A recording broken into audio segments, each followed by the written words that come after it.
Hey there, Brooke. How's it going today? Conrad, what's up, buddy? How you?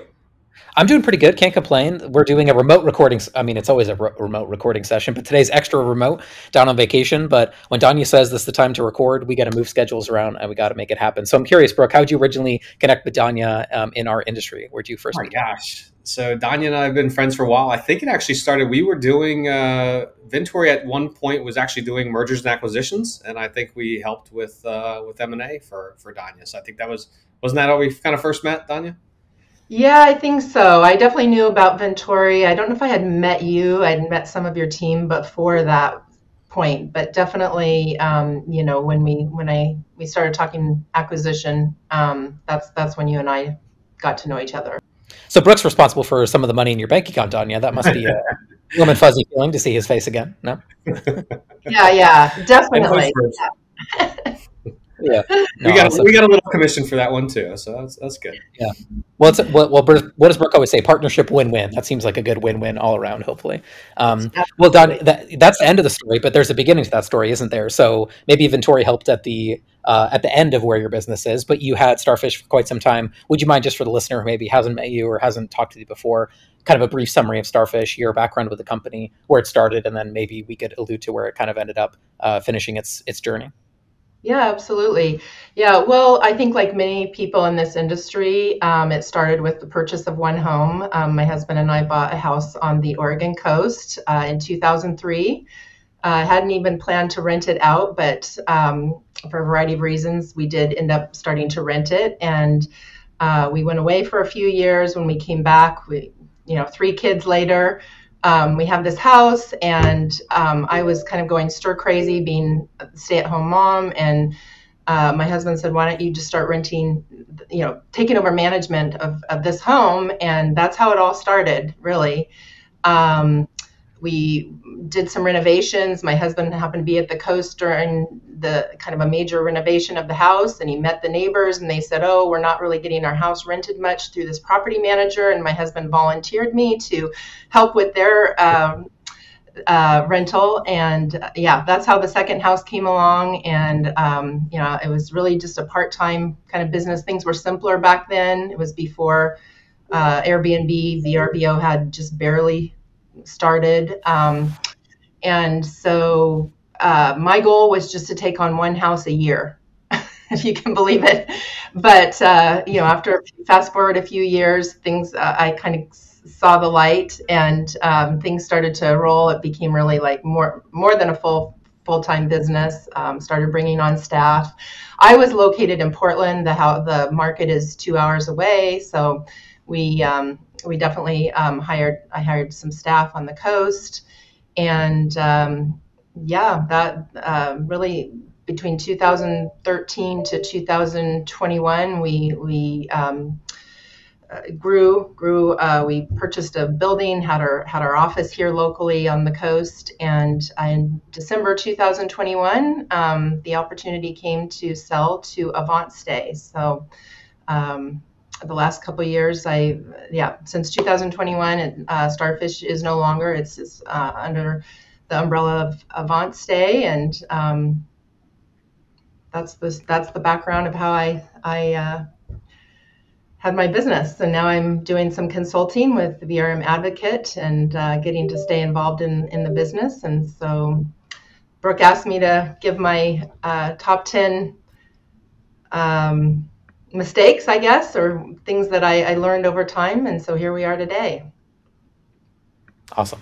Well, I like that, Anya. And it's you actually entered a little bit earlier than I had assumed. I didn't, dig that far into our history. We've had some different projects that I think we'd collaborated on before on the copywriting side, but I didn't know you started all the way back in '03. That really was a different time. '03, even to when you maybe were growing the business and scaling the business in 2013, that 10-year time frame, a lot of changes occurred, and then even more in kind of the next 8 or 9 years as well. What was that time like? I guess I'm just curious. '03 to 13, was it more straightforward? Was it easier in some respects?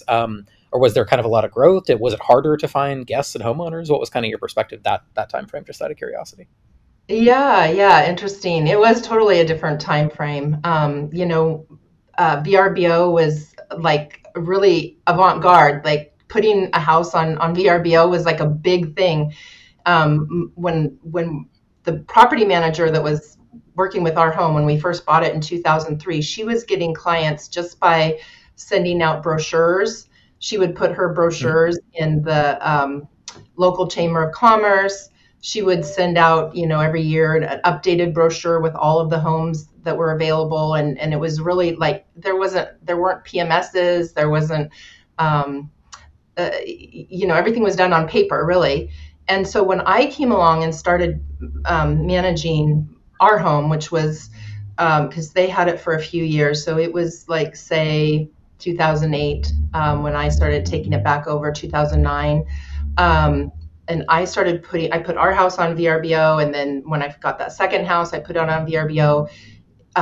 It was getting such, these owners were so happy with the results because they were getting so much more occupancy and money and revenue for their homes than they had been used to, that it really, made, as I was growing, people that had a manager that was, kind of old school, really appreciated having, this new technology and introduction into more advanced marketing and so forth.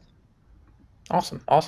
Well, I like that, Danya. So I think that sets us up well for the mistakes. Kind of there was a lot of time that you spent in the business growing it, embracing new things, but there's also a lot of things that I'm sure you learned along the way and, didn't always make every decision perfectly. No one does. So let's dive right in if you're okay with it. So number one that you sent over for Vacational Secrets, number one, spending too much time working in my business instead of on my business. Maybe you could kind of break this down for the listener a little bit. How would you kind of define this, and what changes did you maybe make later on in the business that helped you work on it and less in it? Yeah. Well, this was always, I think, something that I struggled with. First of all, just because my profile as a specialist, and really wanting to understand on a more deep level every aspect, anything that I endeavor to do, I really dive in. We faced some natural restrictions or challenges here on the coast. One being that there is a real lack of labor, huge lack of labor. And so I was constantly struggling to have enough labor to get out of the day-to-day a little bit more. I think the third thing that was a challenge under this topic is really not understanding how to hold people accountable. So when I did hire people so I could get out of the day-to-day, having a hard time delegating and then holding my team responsible or accountable for their jobs. So I did end up really just spending a lot of time doing things that, as the founder and CEO of the company, I shouldn't have been into those small details. I should have had other people hired for some of the roles that I ended up playing for myself. And so I think as the company developed, one of the things that I saw, especially towards the end, once I did have a full team, was how you could really look more with greater clarity when you get kind of up above the day-to-day. You're into all the details. Once you can step back out of that, you can really evaluate strategy at just a much better pace and a better way to make improvements. When you're in the weeds and you're in the doing the day to day, you sometimes you don't get clarity on the big picture. Yeah. I feel like, Brooke, this was a pretty common sentiment, but I liked some of the ways that Donnie described it. How would you kind of sum this up as fitting into one of the more common mistakes mentioned in the book? Well, I keep going back to, it's one of my famous lines from one of my favorite books, Michael Gerber's E-Myth, right? He talks about this. It's all the time. And you said it perfectly. Sometimes, you're trudging through the jungle, you've got a machete and you think you're going the right direction. You're just like chopping down the brush and everything else. But you know what? Every once in a while, it probably makes sense to stop your chopping, go up, climb the top of the trees, make sure you're actually heading in the right direction. But I think it's actually easier to do the default. It's easier to pick up the phone. It's easier to respond to that screaming owner, that screaming guest. And it's actually much harder to stop everything you're doing, take a breath, you know what I mean? Take a step back, get off site, and kind of lay out that strategic plan on really where you need to go. Because most people don't do that. And the most successful ones do and are able to do it. And it is kind of a good trait and a good quality to have for sure. Yeah. I think you brought up an important note there too, Danya, like struggling to find labor. I mean, that was definitely a huge theme over the past few years with like cleaning and like the COVID boom and people not really wanting to some of these roles or jobs or whatever. Maybe I haven't heard that as much recently. Obviously, you're not like in the day to day as much now as you were back then, but it's like not an area where you have a lot of people. It's not even like the most populated area. I've only visited a few times, but I kind of have driven around and seen sort of the issues there. So that can exacerbate it, can it? When you don't just have someone you can turn to and say, okay, you do this. It's like, well, it's just easier to do it yourself, I would imagine, during that time frame. Yeah, I mean, literally, I was driving people 2 hours from 2 hours away just to do the cleaning during COVID. It was, a lot of those people, they found it more advantageous to sit at home and collect unemployment than to go out and do a job like that. So that was a struggle. I think now there's a little shift in the sense that a lot of jobs can be done remotely. Obviously, the cleaning can't be done remotely, but there are jobs now that maybe I wouldn't have envisioned being done remotely that could be done. And so it's sort of, there is that opportunity that we have now coming out of COVID that we've have systems that allow us to do more things and find labor from further away. Mm-hmm. Yeah, no, that's a good point. I like that. I like that kind of thread. So that leads us nicely into number two. So number two, not adopting a business management system like EOS, hiring an integrator would have made all the difference. So we talked about EOS, extensively on the podcast. Some other folks have certainly talked about this system. What was kind of your journey with it? What was that last comment too about hiring an integrator would have made all the difference? Do you feel like you're more of that visionary role, and that was the thing that you were missing as well? Well, I mean, I wouldn't say that I'm a traditional visionary, but I would say that I struggled. I think the role of the integrator is to figure out kind of how to bring the vision together, right? And how to get how to put strategies in place and kind of take the big picture and then implement, the initiatives to get to achieve the vision. And so I think playing the role of, we didn't have an integrator. I wasn't the one who really could, I think in some ways, put to bring it all together, I think, for my team. And so sometimes I was just driving towards this vision. I would hold on to here's the big picture, here's what I want to achieve. And I was such a driver, it really caused a lot of burnout on my team. And I think that someone who has that integration skill can sort that all out and put together a plan that is achievable and makes sense and kind of bring it all together on an operational level. You were doing both, right? you were playing both roles. Yeah. And I don't think necessarily that my skill set was, I don't know that my team would necessarily have said, she was a great integrator, in the sense that I was just like driving all the time towards that bigger vision. And it did cause a lot of exhaustion and burnout and wasn't as fun as it could have been. The journey wasn't as it could have been. Well, this one came up all the time, and shameless plug for you all at VRM Advocate. You guys do EOS training and implementing, and it's super helpful. And I'm a big believer in it. We've been running it. We've been talking about it forever. I've said before multiple times that if I was running EOS and had a integrator at Vantage, I probably think we would still be operating right now. We probably have over 10,000 properties under management. That was just, unfortunately, I was doing both roles as well. And I'm not a good integrator. I think I'm a good visionary, but I'm a horrendous operator. And so we kind of forced to exit that business because of just, it wasn't doing really what was in my wheelhouse. So highly recommend EOS, highly recommend having that kind of that combined visionary integrator relationship for sure. Yeah. The ongoing joke, Danya, is that they owe us some commission at this point, because it's been mentioned in almost every episode so far. So I didn't mean to cut you off. Sorry. Go ahead, Danya. No, I was just going to say it's gaining traction, no pun intended.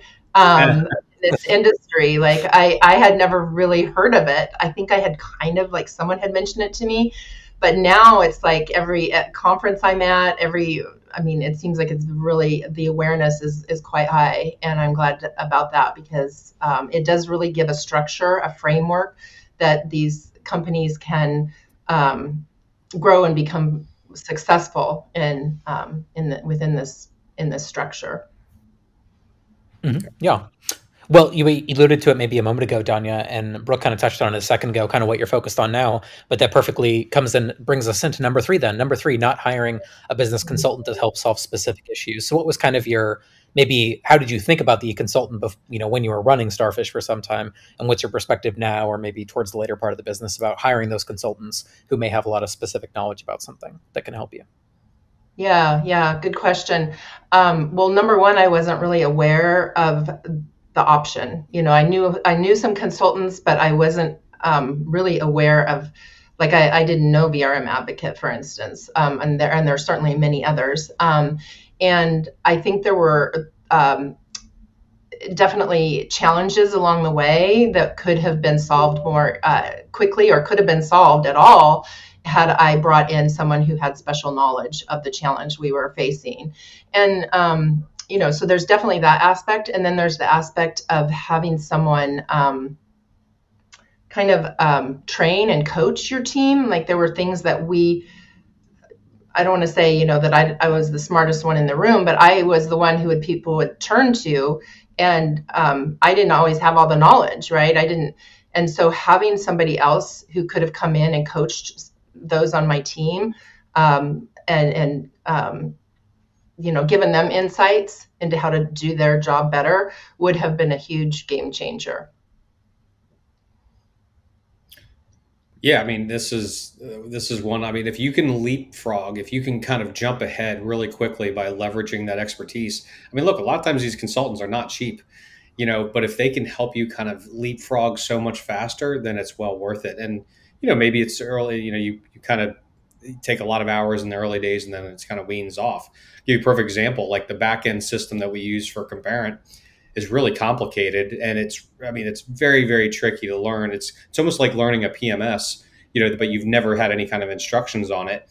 We hired a consultant to help us kind of get trained on it, and now we're pretty proficient at it. So our hours, have kind of weaned off, but it definitely saved us a lot of time. And yeah, writing those, couple $1,000 checks every couple weeks was expensive, but it certainly beat me just sitting there just banging my head, trying to use the system. So if you can get that help and leapfrog. I know we had Valerie Genghis on the pod not too long ago. She used Sarah Bradford and does a great job and loves it. I know multiple people use VRM Advocate and love what you all do, and really super helpful for sure.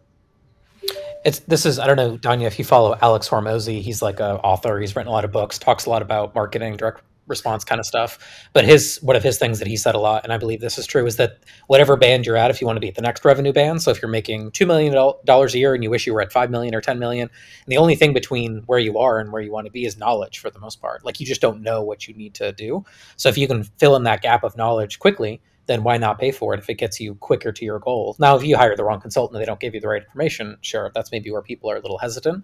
But you can go to someone that's trustworthy, that knows the space, knows the industry, and says, well, I was at this level. If you were doing $100,000 a year and you wish you were doing 5 million, that's what we were doing. I don't know what the numbers are, but I think about that sometimes whenever I'm hiring someone that's smarter than me or knows more than me about a specific topic, is I'm buying a lot of knowledge that I could then act on later and then execute on, and that's going to draw a lot of ROI over the long term. In the short term, maybe not so much, but over the long term, you can certainly get a lot of benefit from that for sure.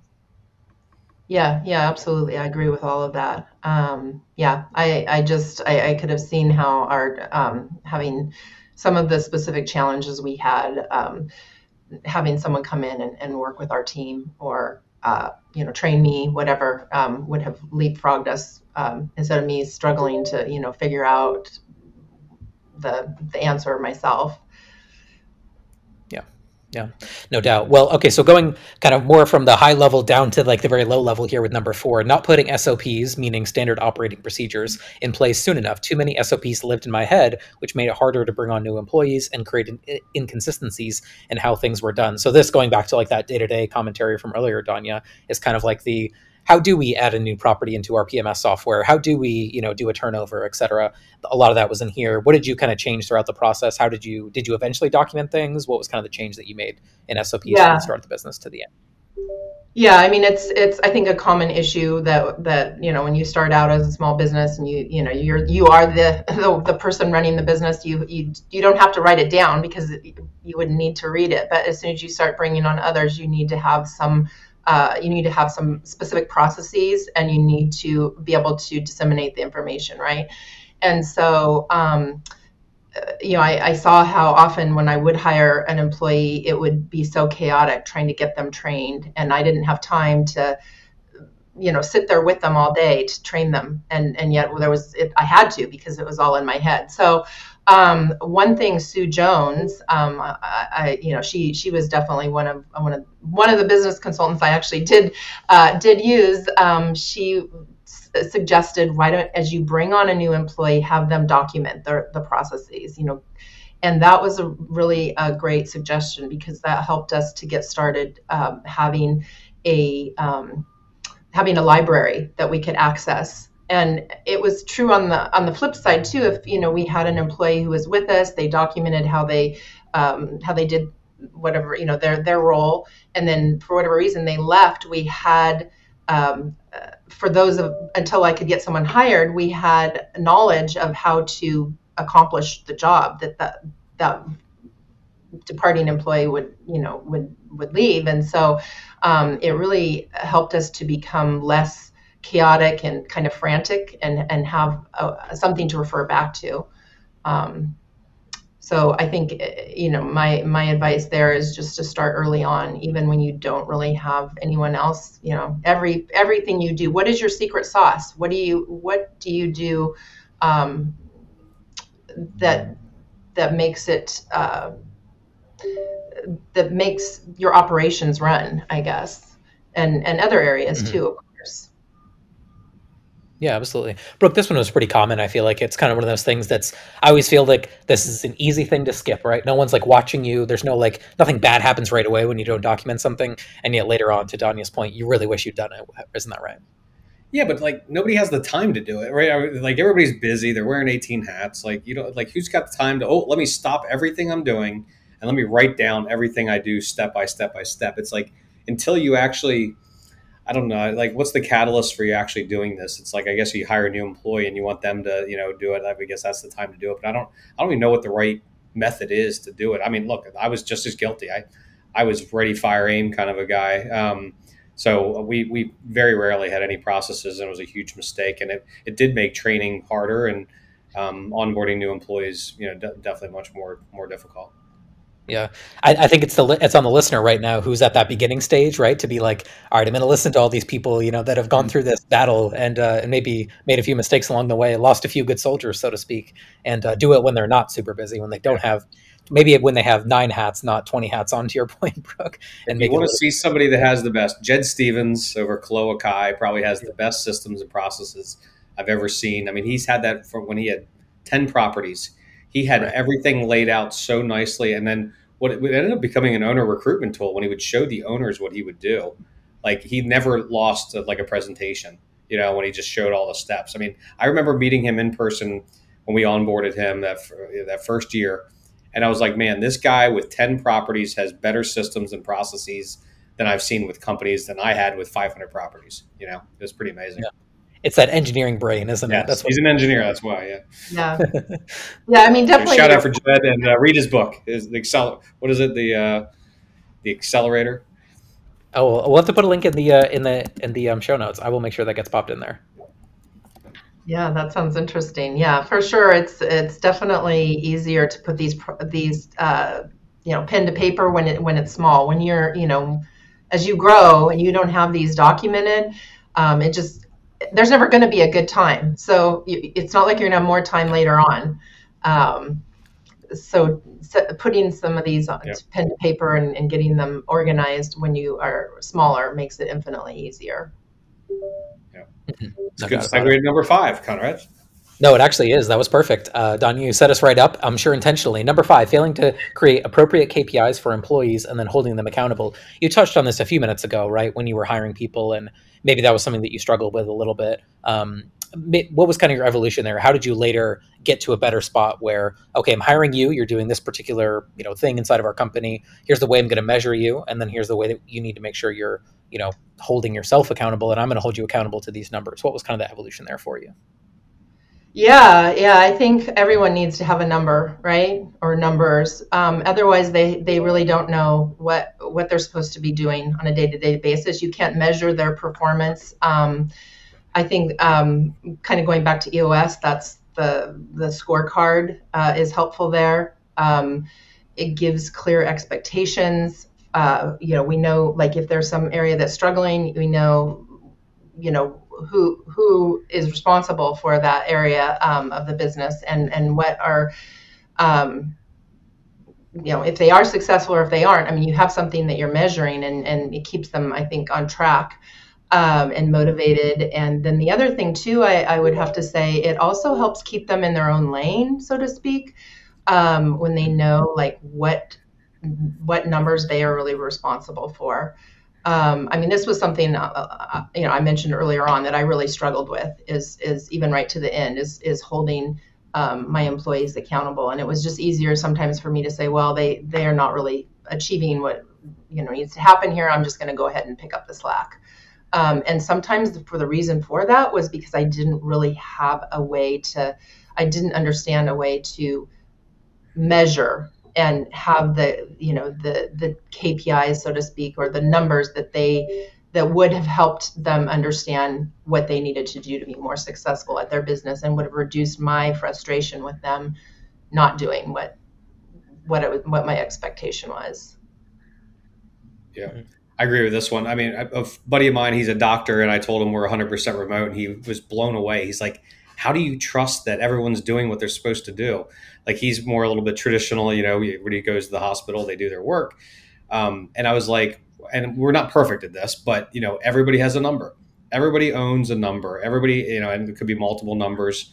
It's obviously really easy for sales, but where it gets a little trickier is, more of kind of like admin staff or, engineers you can kind of measure. But you have to measure what are the key metrics that you should be monitoring and just keeping track of. And I'm not talking about micromanaging, like, simple things like calls and stuff like that, but like, you really can, establish what those numbers are for people and have a good finger on the pulse of exactly what it is. But the key is not to measure just to measure, but actually that is a kind of a leading indicator of success for them in that role, whether it's NPS, whether it's retention, whatever those things happen to be. Mm-hmm. Yeah, well, no doubt about it. And actually, that again leads us perfectly into number 6, which is kind of, you mentioned this, Danna, not consistently using data to make decisions. So how did you previously make decisions, and what was some of the data that you integrated into your decision-making process as the business grew and as you expanded and got more knowledgeable? Yeah, this is one that, again, I kind of, struggled with right up to the end.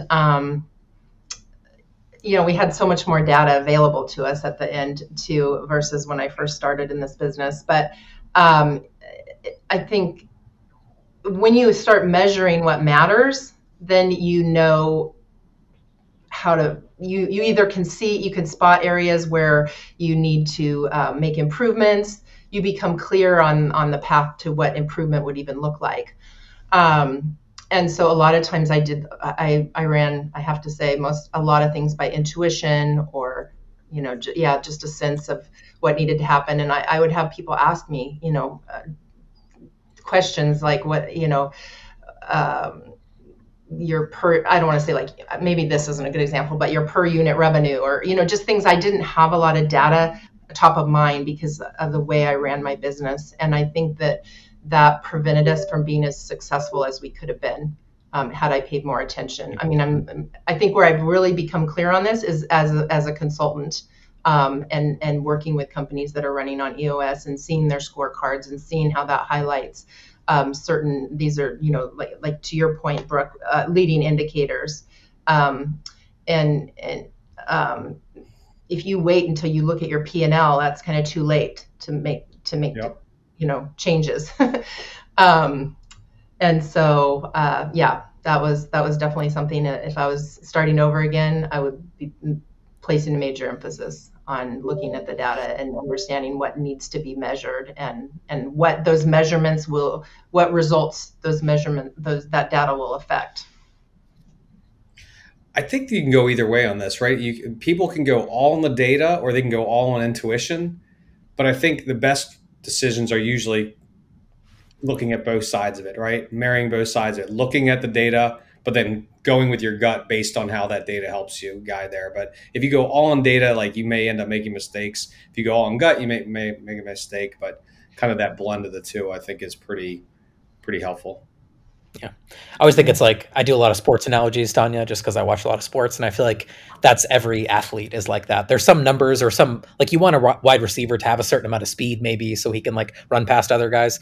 But some guys just have a feel for the game, right? You can't put it in a box score. You can't always, mark it down on a piece of paper. And yet they seem to, perform when it matters or whatever. That's kind of what leadership is at times. There's some data elements to it.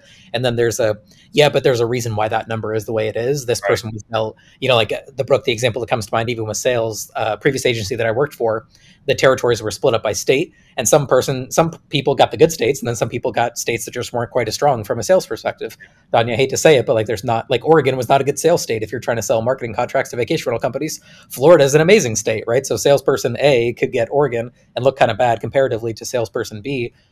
Even if the numbers were actually relatively similar, it really means salesperson B was way underperforming because Florida is such a bigger market. So that's where there's always like some extra context around the data in my mind, at least, to paint the full picture for sure. 100%. Yeah. Very good point there. Awesome. Mm-hmm. Yeah. Well, then that kind of brings us into number 7 here, Danya, spending too much time contemplating small decisions. I think we've all been there. So I would love to hear kind of your evolution in this process. What did you kind of consider a small decision that took you too much time? And how did you maybe later speed that up as the business grew and as you scaled up? Yeah. Again, I think I mentioned at the beginning, I'm a detail person. A lot of times I would, get into the weeds about just anything, swag, maybe linens. You name it. There were things that they weren't really going to matter in the big picture. And it took me away from, there weren't decisions that were that impactful, or they were decisions that could have been made by someone else on my team, or they were overall just preventing me from taking time to work on big picture activities. So, I think sometimes you just have to know which decisions are going to be the most impactful to your company. Yeah. Conrad, we've talked about this one a couple of times, but this became one of our core values, actually. We call it bias for action. Slow down the big decisions, speed up the rest. There's 2 or 3 decisions a year you've got to really focus on. You really got to concentrate on, because they're big decisions. As Bezos says, right? One-way doors and two-way doors. Those are one-way doors. But most of 95% of all the decisions you have to make, it's a bias for action. Like getting a quick answer is better than no answer at all. And Sam Altman, I've said this multiple times, Sam Altman, the former president of Y Combinator, he says, what's the number one indicator of success when you look across all the different companies at Y Combinator? It was they have the ability to get things done quickly. Like that was it. Like they don't wait. They just iterate and go quickly.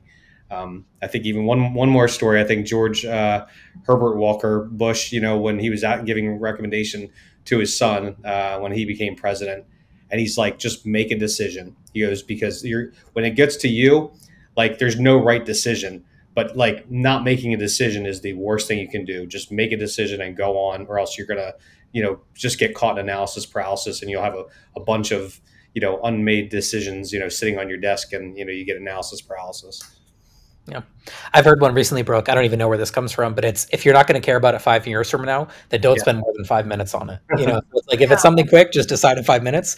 But, to your point, those big decisions are ones that you're going to care about 5 years from now. Whether you decide to go into a new market or not as a vacation rental manager, you're going to care about that decision 5 years from now. So that one you should make in 5 minutes. But to your point, Danya, whether you use the blue cups or the white cups for the swag, you're not probably going to care about it 5 years from now. So just go ahead, pick the blue ones, pick the white ones, doesn't matter. I love that 5-year metric. That's I'm going to use that one. Yeah, I don't even know where I got that from, but it's stuck in my head. Some things just stick in my head like that. And that one, it was perfect for that kind of note that you had there, Danya, about the time element of it, for sure. For sure. Yeah, I like that Awesome. too. that too. Thanks. Thanks It's for all bringing yours. that up. I don't even know how to source it properly. If I source it, I'll send you guys where I actually got it Well, from. if you can't source it properly, that means you get credit for it. Oh Yeah. God, no, no. I don't want to take credit for something that's not mine. Number eight, let's go over there then. Number eight, relying on an ad hoc system for owner acquisition. I feel like Brooke will have some things to say about this, but Danya, could you give us your background? You mentioned at the very beginning of the episode how your first owner acquisition was you and your husband just working on a property, and then your neighbor came by. That seems like a fun story, but I feel like that's not a very sustainable owner acquisition strategy. So, what was the early part of owner acquisition like for Starfish, and how did it evolve through the years to when you guys had a lot more properties before you sold? Yeah. Well, this is probably the most embarrassing one on this list because we didn't ever have a system for owner acquisition, really. Our owner acquisition strategy was like doing amazing jobs for our owners and for our guests, so that either as the guests they became owners, which happened several times, or as an owner they would tell their friends or acquaintances when they were buying homes in the area who they would recommend to manage their property. We also had a very, very good relationship with one of the leading realtors in the area, so she was great about giving us referrals. But in terms of something more organized, like what Vintory does, we never had anything like that. And part of the reason for that was I felt like if I did purchase or pay for something like that, we needed to have a team member who could run with it. And we never had that. It would have been one more hat that I would have worn. So I do feel like when you really look at it, bringing on new properties is the most important lever you can pull, or the activity that you could do that would drive value. I mean, being on the other side of it, having sold my company, the thing that would have driven more value there would have been to have more properties. So and more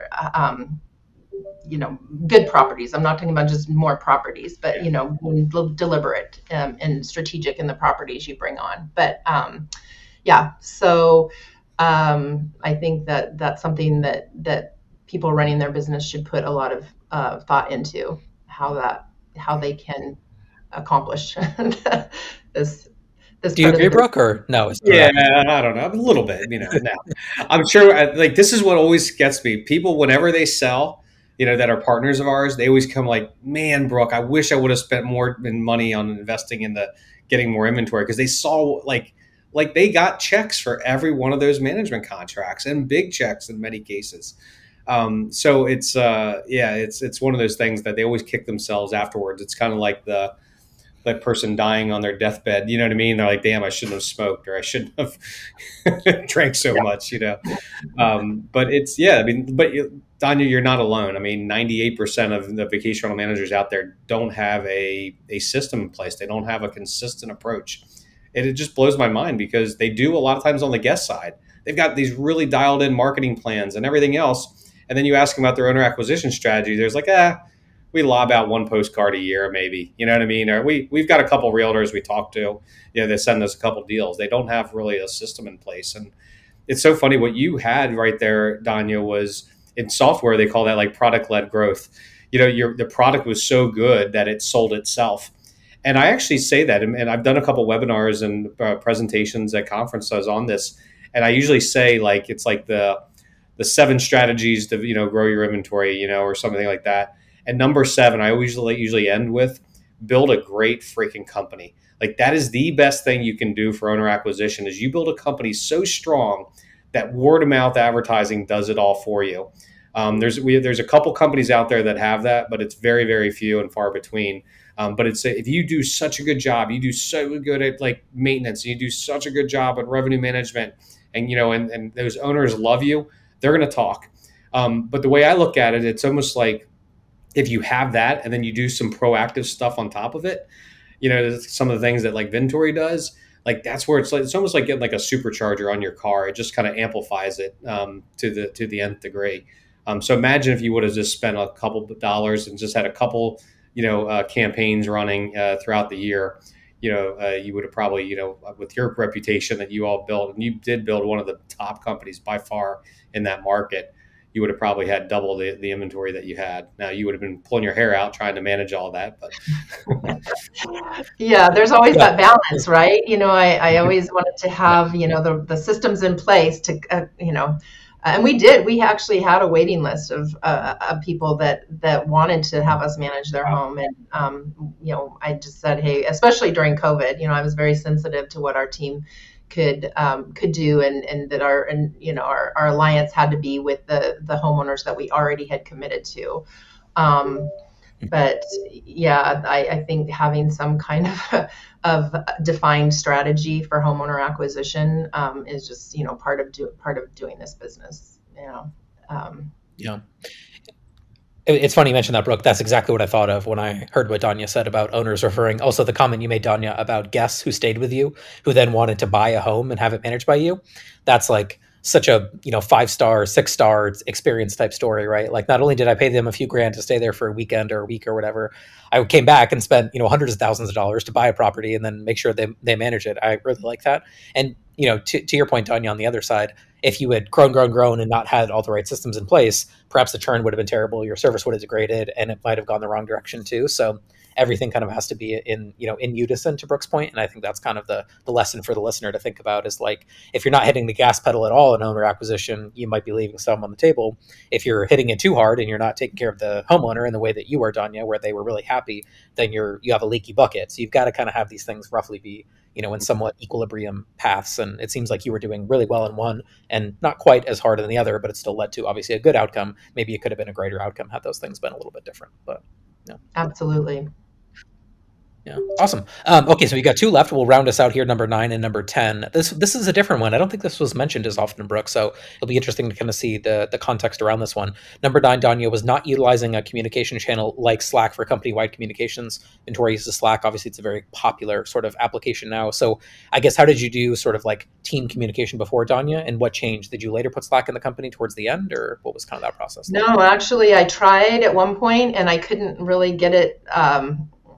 I didn't implement it well, I guess. And so we didn't end up using it. And it was very difficult. The market, we didn't all sit in an office. We did have an office towards the end. We had, the last couple of years, we did have an office, but still everyone was mostly remote. And so a lot of communications were happening via text, day and night. I mean, and it was text and then a little bit email, but getting everyone the information, making sure that those cascading messages were getting to the right people, making sure that if you needed to look back for information, was that sent to me via email, or did I get that via text, and who was that text from? And it really caused a lot of operational drag, I would just say.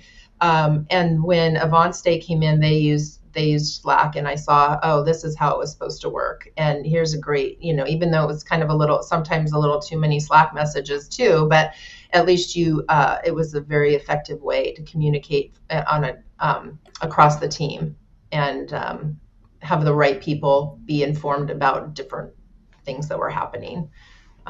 So yeah, that was just kind of a simple thing that I would have liked to have known about sooner. Yeah, this one definitely did not come up. Although in my new series, Tech Stack, it has come up a bunch of times. What's cool about it is all the integrations you can do with it. I don't know. I kind of have a love-hate relationship with Slack. I love it. It definitely helps kind of organize things with channels, but it's also just this constant. I mean, you can spend a friend of mine. He ends up doing a lot of just time boxing, you know what I mean? Where he turns off his Slack, he turns off his email. He only checks those a couple different, like 1 hour in the morning, 1 hour at night. And the rest of the time he's actually trying to, work on his business than in it. But it can almost feel like a little bit, sometimes you're a slave to your Slack, for sure. I feel like it's kind of a knife, Brooke. It can cut you, or it can, in a good way. Like you need to cut the chicken, you need the knife. Yeah, but you can certainly go the wrong way with it, for sure. But yeah, Danya, when things are chaotic, that's never a good feeling. Internally, the system that we use a system called Basecamp, and what I like about it is that it doesn't have duplication in it. So like the problem that I have with Slack, or that theory, just for the listener, this is at least my working theory on it, is that you still need another system for like task management. What I like about maybe an all-in-one type system, I think ClickUp works in a similar way, is that you can have your chat and your tasks and your documents and things like that in a single place. But yeah, having these tools, and just, we've had some clients that we've worked with in the past start using Basecamp to communicate with us, and then they end up using it for their vacational company. I think that's fantastic. But when you don't have a system of any kind, it can be a little bit frustrating. Certainly using, email or text message threads can be a little bit, problematic for sure. When you have a lot of, as the team grows, it can become very problematic, no doubt about it. So, yeah. Yeah, absolutely. Awesome. Well, let's round it out here at number 10. So number 10, this one came up quite a bit, so I'd love to hear your context on this, Danna. Not utilizing behavioral assessments and other hiring tools to get the right people in the right seats on the bus. So a lot of people have mentioned doing these kind of personality profile assessments. I know Brooke's a huge fan of them. Would love to hear kind of your journey with them. How did you later hire with these systems, and what did it do for the people that you did bring into the company later on? Yeah, I think the bottom line here is that so often, I think myself and others included, we hire people based on what's on their resume. Maybe you check a few references, maybe not. And you maybe go with your gut instinct, but at least for me, my gut instinct was never very good. The resumes didn't necessarily indicate that the person was good at the job. It just said that they did the job, had some background in that, but didn't mean that they had done it well, or that they liked to do that job, or that they were cut out for that position. And it was really, like I had mentioned earlier, a few times now in this podcast, hiring and having enough of the right staff was a big challenge for us. And I can see now from the position, again, as a consultant, and seeing how we use profiles, the PI profile, for instance, in with teams that we coach, how how using that tool or those tools to get people in the right seats on the bus really is so impactful. It's impactful in, of course, even just job satisfaction for your employees, but also in, getting traction, getting the team rowing all in the same direction faster. I saw that in the end. I didn't, like I said, I didn't really understand how to use personality profiles and these behavioral assessments. But what I can say is that towards the end, it was probably the best team that I ever had. And we had people in the right seats on the bus, and it was so much easier to put the gas on the pedal. It was to the point where I almost didn't sell. I don't know if I ever told you that, Brooke, but I was almost going to pull the plug, because I was like, this is how it should, this feels like we can start really cruising now. And it was because we had an awesome team. Yeah. Well, it is. I mean, your team is the number one thing you can do. It's like, if you have the right team and the right people, all, and like you said, and all in alignment, rowing in the same direction, it's like magic.